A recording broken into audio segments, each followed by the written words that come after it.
Okay, quite the morning. This is like my third time trying to make this TikTok, so I'm just gonna make this point.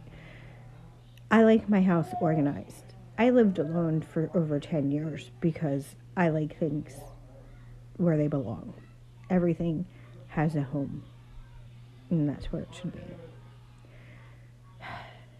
It's been a frustrating past few hours.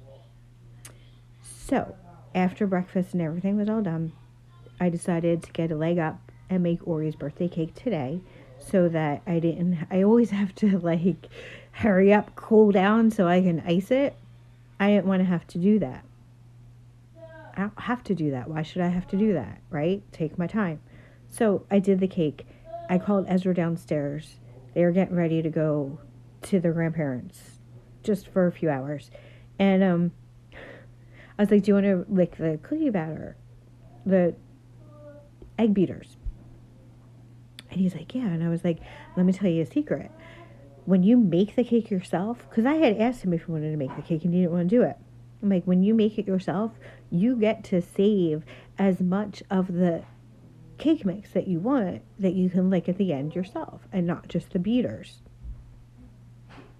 And he was like, what's that? What's that? I'm like, oh, that's just like the leftover oil and water and egg. I had rinsed it out though. And he was like, ew. And I'm like, yeah, you're not supposed to eat it. I said, but that's a risk that I am willing to take as an adult. I know the risks of eating raw cake mix and raw cookie dough.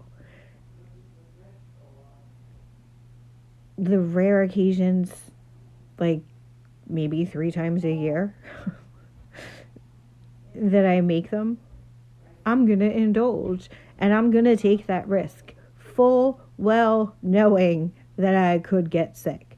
Just don't eat too much because, like my dad said, everything in moderation. So, just a little bit.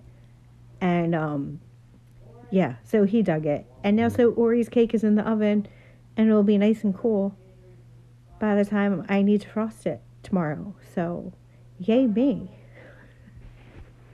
I hope you're having a good day.